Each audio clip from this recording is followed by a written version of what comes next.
Welcome, everyone. Thank you so much for engaging in the chat. We love to see it. We have a lot of people joining us today from all over the world, and we're so thankful for you to join us today for our first College Orientation Summer Series webinar. My name is Whitney Hedge. I'm an Assistant Director with College Programming and Orientation, and I'll be serving as a moderator for this webinar today. Today's webinar is all about academic advising. You'll learn more about the resources available through the College Academic Advising Office. You'll learn about making the most of working with your academic advisor, and you'll learn how to prepare for pre-registration for your autumn classes. Excuse me. Our webinar today includes a presentation from the office, and then we'll spend the last 10 to 15 minutes open for Q&A. Sorry about that.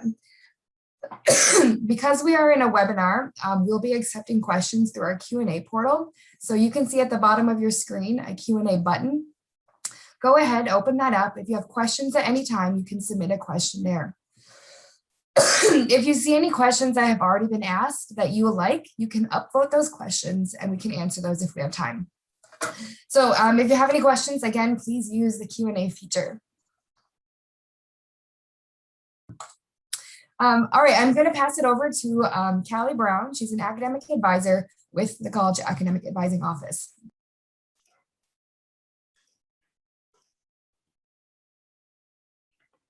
Hello, everyone, and welcome. First of all, I want to congratulate you for your admission to University of Chicago. We're extremely excited to see you on campus this next year.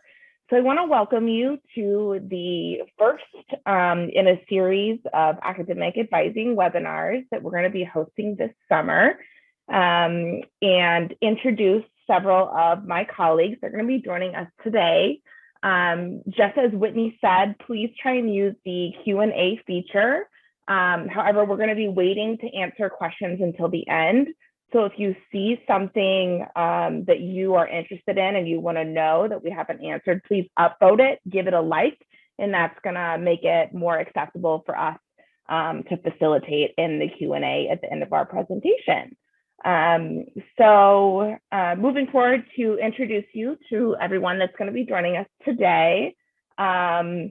Well, first in our agenda, we're going to have an overview of academic advising and the advising relationship that you will have with your academic advisor.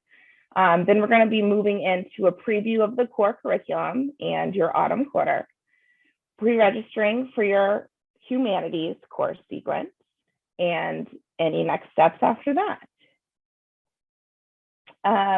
As Whitney said, my name is Callie. I am actually the newest advisor to the academic advising team here. We have a very large office, ranging from advisors like myself, who have been here for maybe 2 months or so, to Sean and some of our other more senior advisors who have been here for 20+ years. And we're all really excited and passionate about working with students and are looking forward to building these relationships with you. So hopefully in the order that you'll be seeing us today, you'll meet Hope Sanders, another academic advisor, Sean Hawk, Tiffany Yee, and finally Robin Graham, who is the Assistant Dean of Students and Assistant Director of Academic Advising. All right. Hope. Hi, everyone. My name is Tiffany, like Kelly said.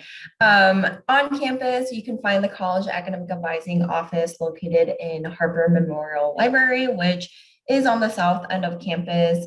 You can see it highlighted in orange right there. All 23 advisors are housed here. However, during the summer, advisors will only be available via Zoom appointments, and then we'll transition more to in-person appointments starting in the autumn quarter. You will be assigned your advisor in the next couple of weeks. We also have advisors on call available for same-day appointments if your assigned advisor is not available. There are 5 offices within the Dean of Students office, which includes our office. The 4 that we closely work with are the CPO, CCSS, CCRF, and OCCS. we use a lot of acronyms here. The CPO offers co-curricular programs such as orientation and mentoring, such as this one. CCSS provides resources and tools that promote student success and a sense of belonging. Some campus communities within the CCSS include Maroon Mentors, Odyssey Scholars, undocumented and DACA students, and more. The CCRF works with faculty, staff, and students to provide educational experiences through research and nationally competitive fellowships. They also encourage mentorship between faculty and students. OCCS helps students understand the policies on academic integrity and student conduct. So outside of the Dean of Students office, we do work with a few other departments. Through the registrar, you can request your transcript as well as enrollment and degree verifications. If you have any questions regarding tuition or your specific bill, those can be directed to the bursar's office. Through the career advancement office, you can find job and internship opportunities, meet with a career advisor, and make appointments for a practice interview. If you have questions about your financial aid package or general questions regarding grants and scholarships, you can reach out to financial aid. Study abroad provides many programs, but the most popular program is for the Civilizations core requirement. This typically happens during students' third years. So if that's something that interests you, make sure you let your advisor know.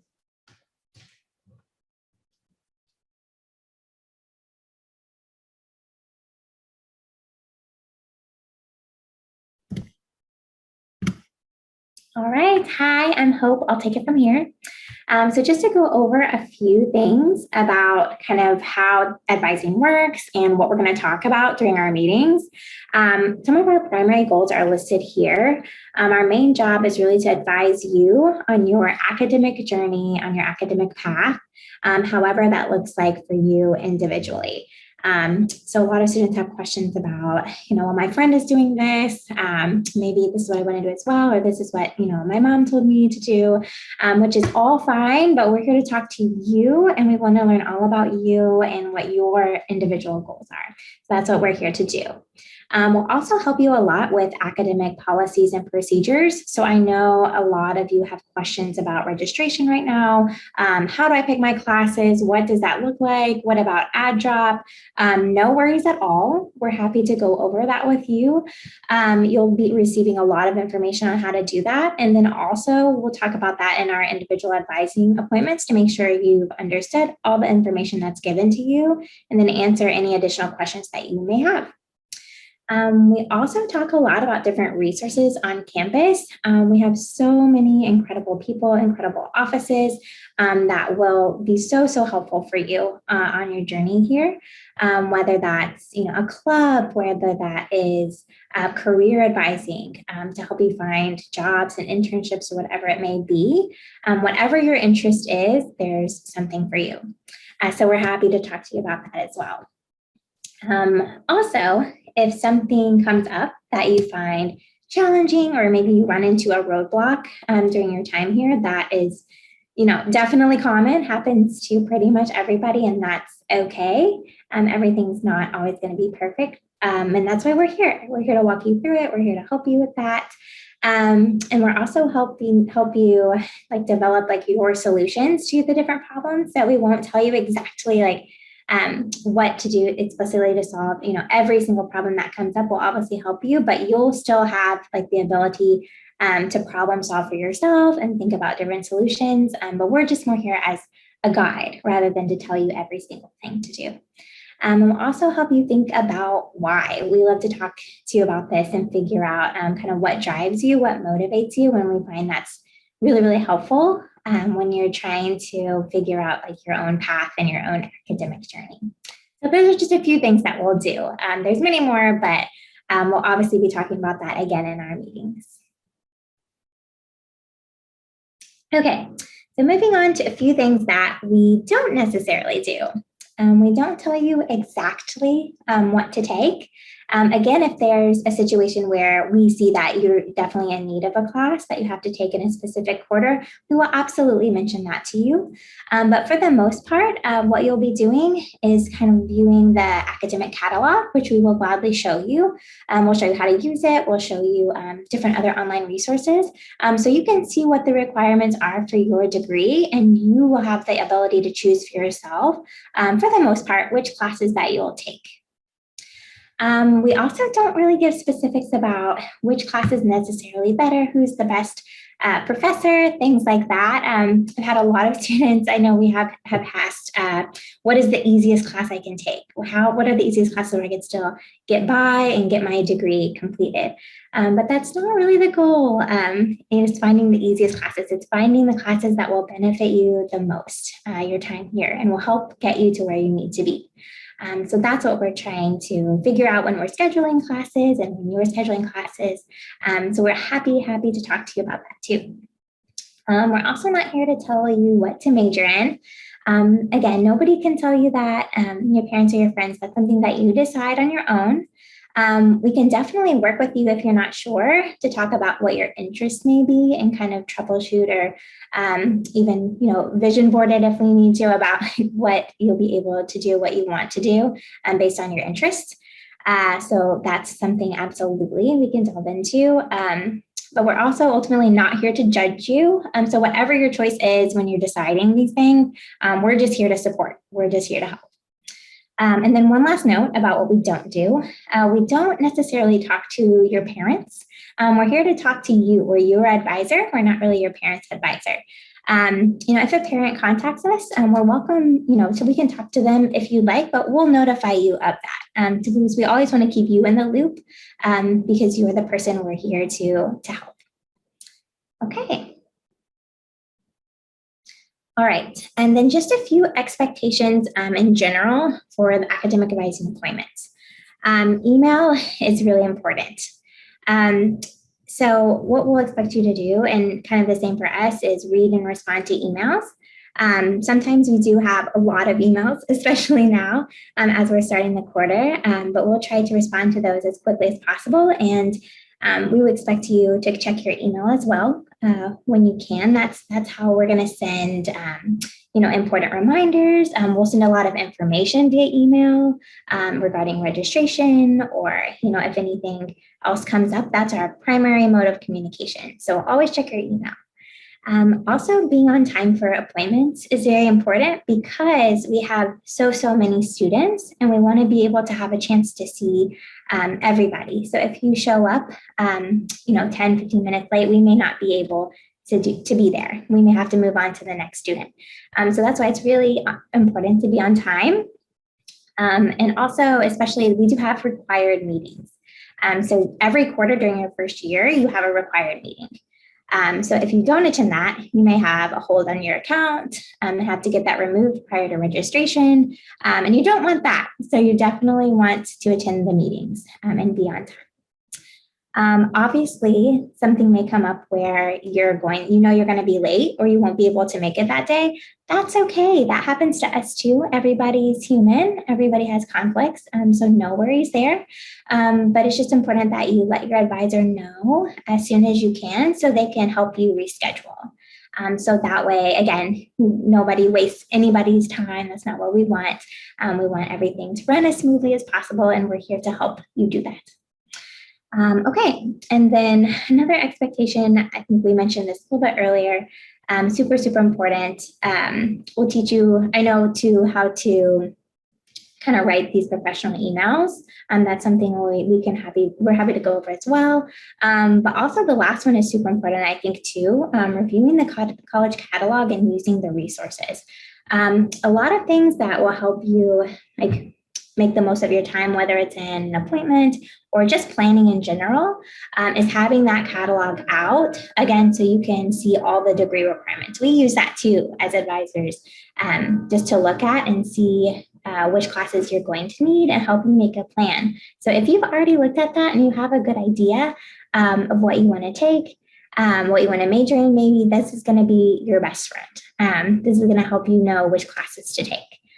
So again, we're happy to help you kind of learn how to use that. And we'll go over, other tools like the planner and things like that that can really, really help.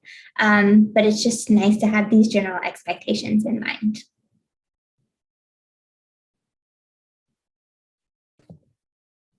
Thank you, Hope. I'm Sean Hawk and happy to continue with this. We are here to help you, but remember that you are the driver of your academic life. There are a number of great resources, as Hope did mention, to support you through your academic program here. A huge one is the course catalog. The college course catalog lists so much information on everything you need to know. And we will certainly talk about that a bit more as we go through, but we encourage you certainly to look at the catalog to have a great idea of what courses and programs are available through the college. We will also introduce you to My Planner, which is part of our academic information system and is very useful in planning out your program. You can plan one quarter, you can plan all 12 quarters. And it will help you to track your progress through your undergraduate program. Obviously, your advisor will be on hand to help you in any number of circumstances, and we are here to support you and to be a resource to enable you to make informed and well-educated decisions. In addition to us, you'll get advice as well from the academic departments. There's a director of undergraduate studies who's the point person in each of the programs and will guide and direct you. They are the experts. We give you some information generally. They will give you very specific expert advice on that particular program. Let's look at the program overall. So your undergraduate degree program consists of generally 4 parts. There's general education, also commonly referred to as the core. It is a good part of your program and gives you a solid base for you to understand the world in a number of ways, through a number of lenses. We'll talk about it a bit more in just a moment. In addition to the core or general education requirements, you have your major requirements. They range from 1,000 to 1,900 units. Let me at this point say, for the most part, you can kind of ignore those last 2 digits, and let's go with 10 course credits to 19 course credits for the major. Between the major and your electives, there are 27 course credit requirements that you have. And whatever you don't have, whatever the number of courses required for your major is, subtract that from 27, and that lets you know how many electives you have remaining. The language competency requirement is a graduation requirement that may or may not involve you actually taking courses. You will be able to get through the 42 course credits required for graduation easily within your 12 quarters here. Full-time enrollment is 3 to 4 courses per quarter. You must take at least 3 courses, and you can get to 42 by taking 6 quarters of 4 courses and 6 quarters of 3 courses. So there's certainly no problem in getting through your undergraduate program without having to take any more than 12 courses. Let's take a closer look at the core. So it's divided, it's 15 courses, 15 course credits, some of which you may be able to gain by exam credit. That's something that you'll determine after you've taken your placement test. But generally speaking, those 15 credits are divided into 2 sets of 6 and 1 set of 3. Let's start with the 3. That's the social sciences requirement. It's a full year 3 course sequence that goes over autumn, winter, and spring quarters. Everyone has to do 3 courses there, and there are a great number of options available from which you may choose. The next section of the core we'll look at is the Fine Arts, Humanities, and Civ section. You must take at least 2 humanities courses, at least 2 civilization studies courses, and at least one fine arts course. That's only 5. The 6th course can be an additional fine arts course, an additional humanities course, or an additional Civ course. So you can take a 3-quarter course Civ sequence or humanities sequence and 1 fine arts course, or you can take 2 of each, 2 fine arts courses, 2 hum courses, 2 Civ courses. We'll talk about that more with you in your individual advising appointments and in some later webinars. There's also the math and natural sciences sequence. That's the other set of 6 courses. Most students will satisfy this requirement, the math requirement, with calculus. So everyone will take 2 of each, 2 calculus courses, 2 physical sciences courses, and 2 biological sciences courses. There are also some other options that are alternatives to calculus. And with those, it is possible to take only 1 math course and then to take an additional biological or physical sciences course. With that, we certainly will let you know more about the possible sequences that are available in subsequent webinars and in your individual appointments with your advisor. But with that, I'll turn it over to my colleague, Tiffany Yee. Thanks, Sean. So please keep in mind that even though we are on a quarter system, the summer courses are not required. So during your 4 years, you'll have 12 quarters, excluding summer, to complete 42 courses. As Sean mentioned, that's at minimum 6 quarters of 4 courses and 6 quarters of at least 3 courses. When building your schedule, you might need to decide between taking 3 courses and 4 courses during a quarter. Sometimes, depending on your major, you won't have a choice but to take 4 courses. However, when you do have the option to choose, you might want to consider how you'll be managing your time for your academic, social, and personal lives. If you plan to be involved on or off campus, or if you have a job or internship, think about how much time you'll be able to dedicate to your courses. Also, always make sure to check for prerequisites because that can add on to your course load. Here is what a typical schedule looks like during a student's first quarter. As Sean mentioned, humanities is a required core sequence for all first-year students. You'll be required to complete at least 2 of the 3 quarters. Only pre-med students are required to complete all 3 quarters. That's something that you'll talk more with your pre-health advisor. It is also common for students to take math. Depending on your major, you'll either need to take calculus or statistics. If your major doesn't require a math core course, you'll have a few options to choose from the computer science department. Your 3rd and or 4th courses will vary depending on your major, or if you decide to complete more core courses. Please make sure to review the new student advising website for guidance. Sample schedules are provided based on a few different majors.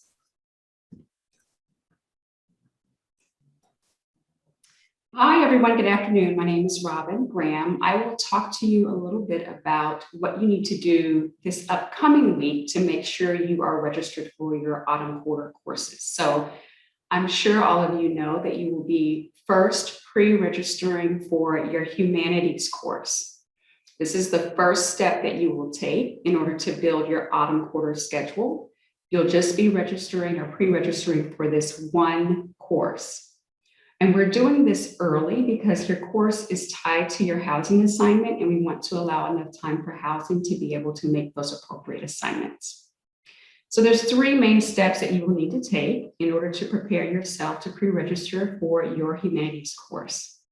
The first one, which I hope all of you have already done, but if you haven't, you have plenty of time to get it done, is to complete the module in the online orientation site in Canvas.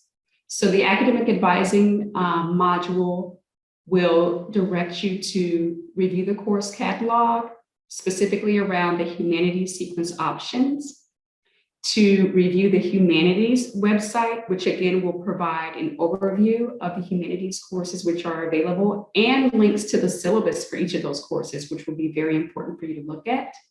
And then also in Canvas, we have humanities videos. So these are videos that each of the chairs of each of the Hume sequences have recorded to give you a preview of what those sequences are like. So all of this information should be giving you the background that you need in order to move on to step 2, which is to rank all of the available sequences. So you're going to look through that information and decide which course I would be most interested in taking, all the way down to the one that, yes, I'm willing to take it, but I'm probably least interested in that. So once you have your ranking written down, starting on Monday, that's June 21st, 9 a.m., and then all the way through to Friday, June 25th at 5 p.m., you can visit the portal, that's the My Chicago site, and indicate your preferences. We will send you out an email this week just to remind you that this is coming up. And the system again will be open from 9 a.m. to 5 p.m. As long as you get your rankings in during that time period, you're fine. There's no first come, first serve. Just get them in during that time period and they will be reviewed and you'll be slotted into a course. And now I'm going to turn it over to Emily Ho, who is our associate registrar. She is going to actually go through the steps that you will go through in order to select your rankings for humanities.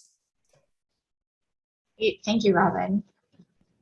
So like Robin said, you guys will firstly be going through and ranking your humanities courses. So what I wanted to do is just take you through what that will look like and how that process works. Now, hopefully can check, everyone can see my screen, hopefully. I'll take the silence as a yes. So when you log into your My.uChicago, this is a landing screen that you'll see. You'll see something in the right side menu that says first year pre-registration. And this is the portal that you'll use for both your humanities and later on your pre-registration for the rest of your courses. So starting on Monday at 9 a.m., you'll be able to access this. When you click it, it will open a new tab, and this will take you firstly to the, it's not timeout, to the a first year survey. And so before you start ranking your Hume choices, there's a few questions that advising is interested in knowing. The first one is, are you interested in a career and health professions? You'll be able to indicate yes, no. How many units do you intend to register for, whether 300 or 400 or 3 or 4 classes? And we'll also give you a chance to put in what potential academic interest you might have. So again, these are just for information for advising. These aren't binding in any way, and you can always go in and change them later. So once you've entered that information, just hit next and it will take you to the humanities core sequence. So the first thing you'll have to do is under the humanities core, change that drop down to 1 and then hit save and sort. When you hit save and sort, this will bring up all of the different options that you have here. So what it's going to want you to do is go in and rank all 8 sections. So to do that, you hit the search button and it will take you to another screen that has all of the different sequences that are available. So what you'd want to do here is go through, it has the sequences listed, and pick the one, let's say you're most interested in taking Greece and Rome. Simply hit add there and yes, and now you'll see that Greece and Rome is sitting here in rank number 1. So you're going to be going through and adding those courses or the sequences that you're most interested in. As you can see, since you already have Greece and Rome added, that's no longer an option here. You can go through and add this one as option 2, etc. So it's going to ask that you do that for all 8 sequences. As you're doing it, if you change your mind or you want to rearrange the different sequences, you can see that there are drop-down menu drop-downs here. So if I wanted to say put readings enrolled lit as 1, I would just change that to 1, hit save and sort, and that will reshuffle and re-rank. So again, you're going to be asked to put something in for every single sequence. And this is going to be open the entire week. So once you go in and put in your preferences and sequences, if you kind of change your mind and the next day you want to change it, you can go in and change it, and that's totally fine. again, you just need to, hit save and sort. That will save it and reshuffle it. You can also hit the summarized ranks button, and that will just give you a little read out a summary of how you have these courses currently ranked. So when you're satisfied with that, these are in the order you want, hit submit, and then you'll get an email message confirming that the submission was received. Again, if you hit submit and the next day decide you want to change those orders, that's fine. You can log back in, switch these rankings around and then hit submit again. And that new submission will replace your old submission. So we'll really just be looking at the most up-to-date one. And again, every time you submit, you'll get an email just confirming that we received the most up-to-date submission. So I will turn it back over to advising there and stick around for any questions afterwards.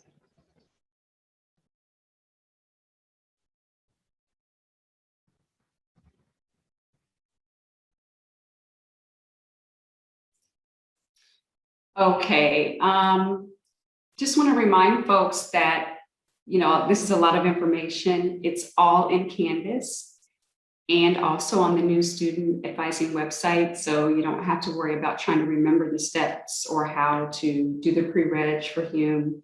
All of this information is in the Canvas page. And again, I strongly encourage you all to look through your Canvas module, complete that module, and that will get you well prepared for registering for your Hume next week. And now I will turn it over to the next person. I think that's Tiffany. Hi again. Some things to do this summer before autumn quarter. So make sure you get used to checking your U Chicago email because you'll be receiving a lot of emails from the programming office. You'll also need to complete the modules in Canvas as well as the placement test by July 23rd. Like Robin mentioned, pre-registration for Hume will take place starting on Monday. That is a week-long process, so you'll have until Friday to go ahead and rank your sequences. AP and or IB scores must be submitted by July 16th. Our office will be hosting 2 more advising webinars, so be sure to attend those next month and in August. All students will also be required to meet with their assigned academic advisors between June 28th and August 13th. Please make sure that you complete all of the tasks and bring your core worksheet from today's session to your appointment. The second round of pre-registration will take place during the week of August 16th, where you'll be able to register for all other courses outside of Hume. Once you've completed everything on this list, make sure to take some time to relax and enjoy your summer because your first year of college will be busy. Thanks, Tiffany. To prepare for your summer advising appointment, remember to set up an appointment for sometime between June 28th and August 13th. I'd encourage you to get in earlier rather than later so that you don't have a problem later on, and so it doesn't slip your mind. Make sure to check your email in late June for the link to schedule that appointment. You will by that time have your assigned advisor and you'll be meeting with that person. This meeting is required and is something that can be accomplished either via Zoom or a phone call. And you'll get a chance to talk with your advisor about what your plans are, and you'll get help in thinking out your first set of courses and in fact the impact that it'll have on your first year. Make sure to attend the advising webinars that are coming up. Complete the online orientation modules in Canvas. It's very important. And review the new student advising website to get the most out of the advising meeting, because there you'll be able to prepare for questions that you may have for your advisor about your specific academic plan. You're very strongly encouraged to bring a copy of your core worksheet to that advising meeting to help your advisor understand what your overall plan is. You can find that core worksheet on the new student advising website, and a link will be provided to you. With that, I will turn it over to Callie. Hello again, everyone. So we have a couple upcoming webinars. I see a lot of questions, which I think are going to be covered a little bit more extensively in these upcoming webinars. So right now, I want you all to get your phones out and take a really quick picture of this slide so that you have this for reference. You're also going to be getting email reminders and make sure that you're adding that to your calendar. So on Monday, July 19th at noon Central Time, there will be a more specific overview of the core with our advisors. And on Wednesday, August 4th at noon Central Time, there will be an informational webinar on pre-registration. So with that, I will turn it over to closing with Robin. All right, so just to thank everyone for joining us and thank you for your attention. Again, before you get your advisor assignment, your specific advisor assignment, you can always contact College Advising at collegeadvising@uchicago.edu if you have a question that's specific to your situation. Feel free to reach out there. And we have advisors who are on call until you're specifically assigned. So please do make use of that. And I think now we're going to do a little bit of Q&A. Thanks, Robin. So I've gone through our Q&A and noted some of our most popular general questions. I do want to let you all know who have specific questions about your degree plan and how your credits are coming in. Those are going to be great questions for you to discuss with your academic advisor. So we're going to hold off on those so that you get some more one-on-one support in your required advising meetings. In terms of general questions, to our panel, there were a lot of questions about placement exams. So can we discuss when our placement exams due, how that impacts registration in classes, can you retake them, all of these little subpoints regarding to placement. So I can just talk a little bit about the placement exams. First of all, hopefully everyone knows that they are available in Canvas and that you should be taking those exams through July the 23rd. We ask that everyone at least take the math placement exam because that is connected to both math and chemistry and physics in terms of the placement for you there. There are also the language placement exams. You would take the one for the language that you're interested in, but again, that will depend on where you are with your APs and such. So everyone takes the math, the language is optional. Everyone takes the math, the language is optional.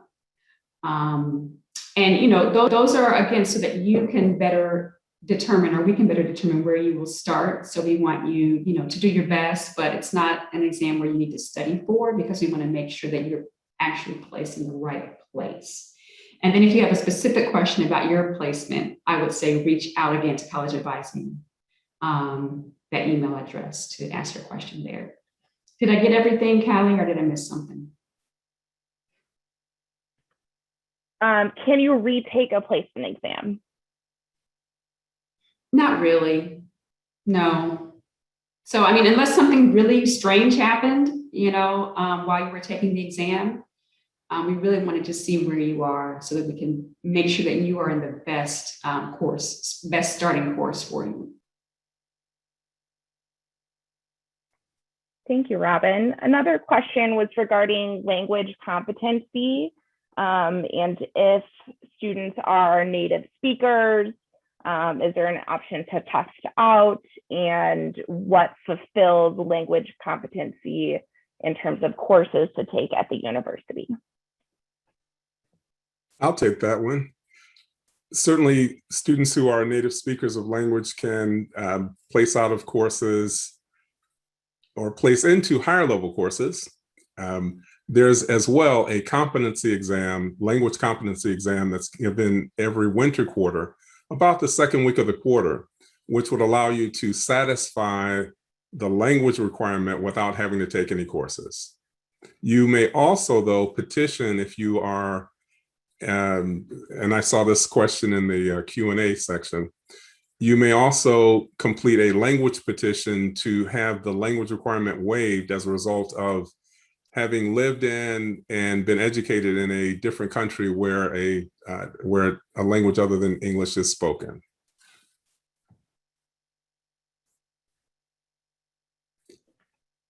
Another question we have is regarding the process for accepting transfer credit. Can someone discuss how the Academic Advising Office evaluates transfer credit and when students should expect to see that credit coming in? I will take that as well, though, Robin, if you want to join in, you certainly can. For incoming students who are not transfer students, generally speaking, transfer credit will not be really looked at until I believe generally spring quarter of first year. You're not really expected to have any college level credit to transfer in if you're matriculating from high school. That's about it. Yeah, that's really it. I mean, the types of transfer credit that we accept from students who are starting, this is your first year of college, it's extremely limited. So you want to have that conversation with your advisor about what the circumstances are. Obviously, that's different for students who are transfer students, meaning you started college elsewhere. But for those of you who are starting college in the fall, the opportunity to transfer in credit is extremely limited. And I'll follow up just to say that students who are coming in as transfer students will have been communicating with someone who is evaluating their transfer credit, generally one of the deans. You will get a transfer credit evaluation at some point this summer. I actually don't know and cannot tell you exactly when that will be, but rest assured that you will get that in time to make good decisions for your first quarter registration.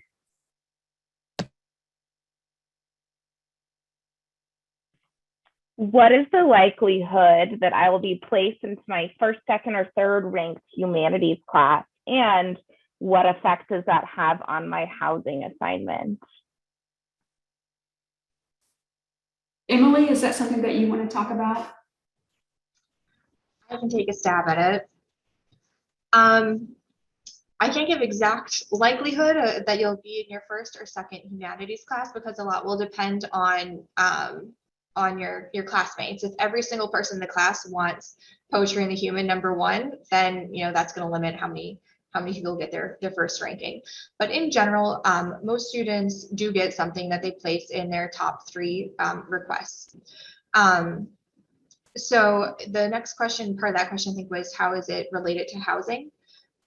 So in kind of a general way, just because I'm not sure exactly the details of how housing does it, but how the idea is that you'll be housed in a hall or house with other students in a similar humanities sequence or the same humanities sequence. So you'll be in kind of a community of students who are all taking the either same sequence, similar sequence, and so you'll have kind of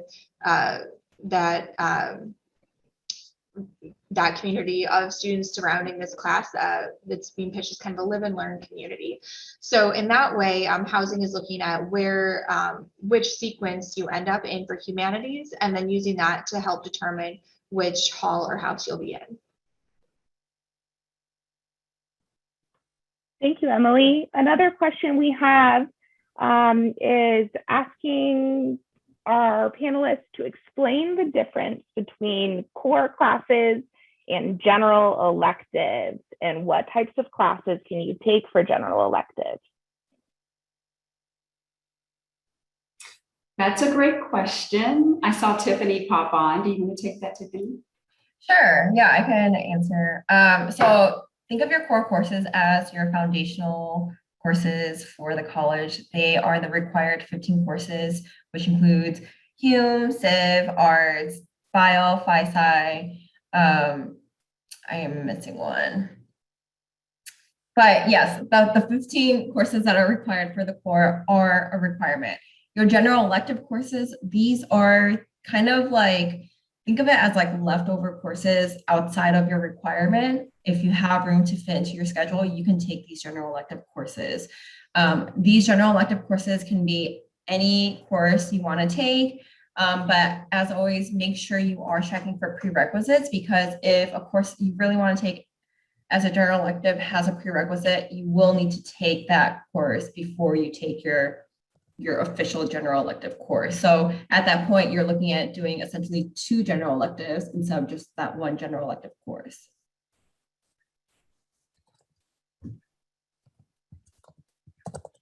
Thanks, Tiffany. Another question that we're getting, students are concerned with AP scores getting pushed back due to the pandemic and testing requirements. What is our deadline for receiving and evaluating AP scores? Can anyone tackle that one? Thanks for this question. This is new to me that the AP scores are not going to be released until July 21st. I think I'm seeing in there. Obviously, if you can't submit them to us, then we're not going to hold you to that deadline. So let me do some checking and see how we can adjust that deadline so that we have your scores in time, but obviously after you are able to send them. So thanks for that question. What is the maximum amount of classes that a student can enroll in a quarter, and how many are typical for first-year students? I'll take that one. The maximum number of courses any entering student can enroll in is 4. Your full-time enrollment is either 3 or 4 courses per quarter.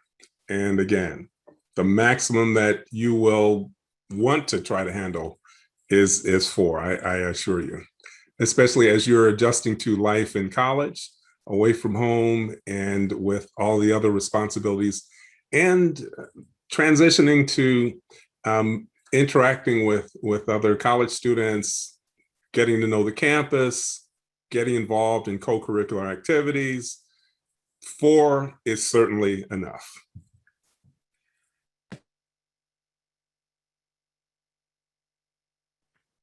Okay, and many eager students are curious to know when they will get their advisor assignments. Robin, do we know when that email is going out? Yes, it will go out, I believe, at the end of next week. So it will be either next Friday, we get it over the weekend, no later than Monday morning. So you will be able to see that in the portal once those become available. But we want to make sure that everyone has kind of gotten their humanities rankings in, and then we will be pairing you with your advisor. Thank you. For another one of our advisors, any insight on when students do their pre-registration? If they do that earlier, do they get any type of priority, or how was that considered in the time frame that pre-reg is offered for students? Yeah, so I can answer that one. So it's not first come, first serve. So you have the whole time during those allotted dates to put in your choices and your rankings. Obviously, you may not want to wait until the very last minute, just because, in case of technical glitches or if something happens, but don't think that you have to do it immediately in the first minute on the first day. You can take a little bit of time, think about it, and ask your advisor if you have any questions about that.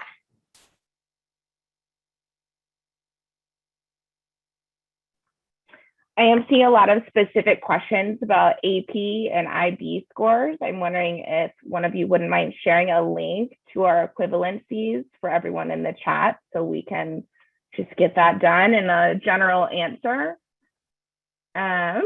Let's see what else we have. What is add drop like, and is there a shop period for classes?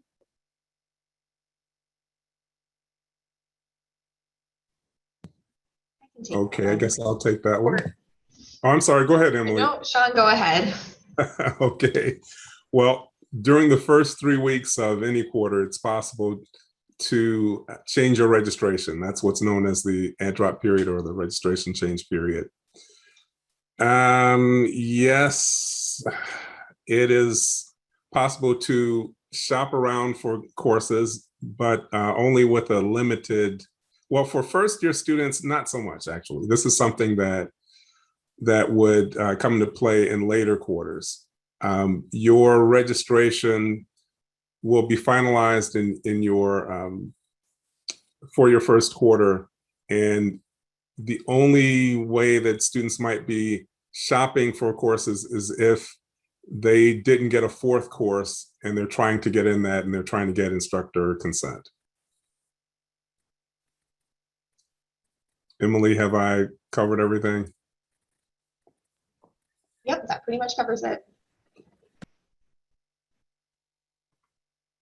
Thank you, Sean. Another question we have is regarding career advising. When one of you mind sharing what the career advisors do and how students can set up appointments with career advisors?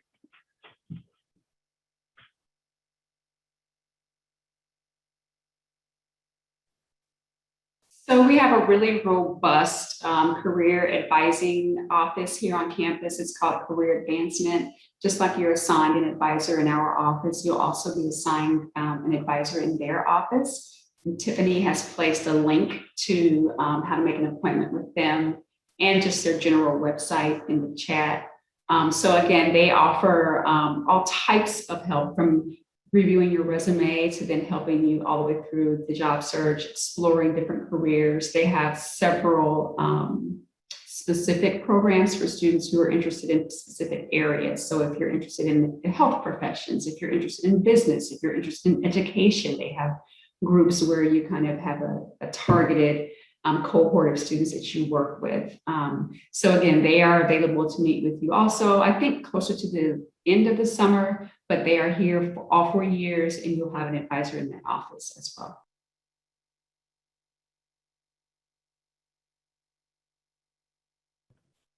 Thank you. Students are wondering if they can change out of their humanities sequence if they don't like it or aren't doing well in their first year.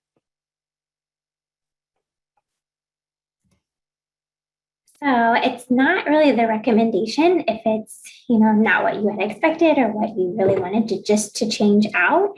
There's a lot of ways that we can kind of accommodate that, and whether it's talking to your advisor or talking to your professor. And usually what we can do is figure out like a strategy to see if there's something particular that's not working with your HUME. But as far as, you're trying to change because of, it's the topic, or you're just, not that into it, that's not really something we want to encourage. So I encourage you to try your best in the humanities that you are placed in, just because if you are, and this goes with any classes, but adding and dropping, once it gets a couple of weeks in, it's really difficult to try to pick up the material from the new class that you may have dropped in. So I would recommend, if it's a situation that you're in, just discussing that with your advisor to see if that's something that you need to do in general. But with HUME, it's best to stick with what you have, if at all possible. In addition, remember that quarters are short enough that if you miss even 1 week, you can get pretty far behind. And you have to take at least 2 courses in the same sequence, the same humanities sequence, in order to satisfy that core requirement.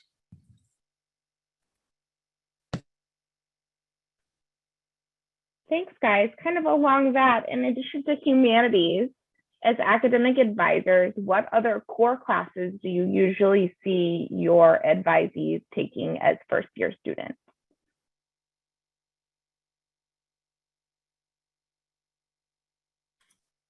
So it's very common for students to take math in addition to HUME, but depending on your major, there will be a specific set of courses you will have to take during your first year. So one that I'm thinking of specifically is molecular engineering. They have a set of 4 courses that are required for students to take during their first year.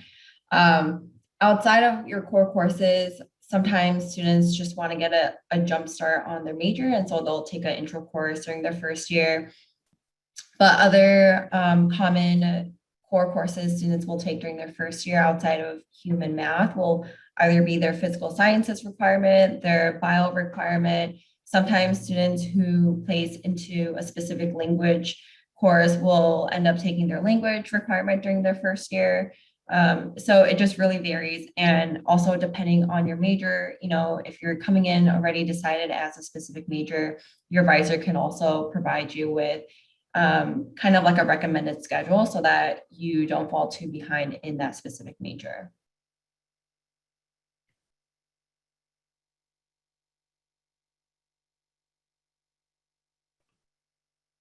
Thank you. And with that, I will turn it back over to Whitney to close out our webinar for today.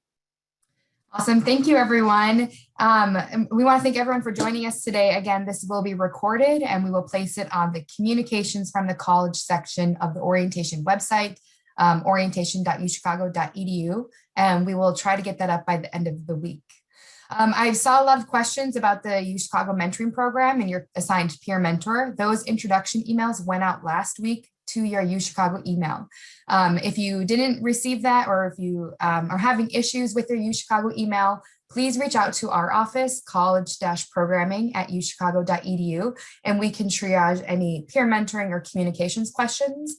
Any other questions about academic advising in the pre-registration process, those can go to the college academic advising office, and their email is collegeadvising@uchicago.edu. I want to thank all of our panelists for joining us today, and thank you to everyone who stayed on. Again, a copy of the recording will go on the website by the end of the week. Have a wonderful rest of your day. Thank you.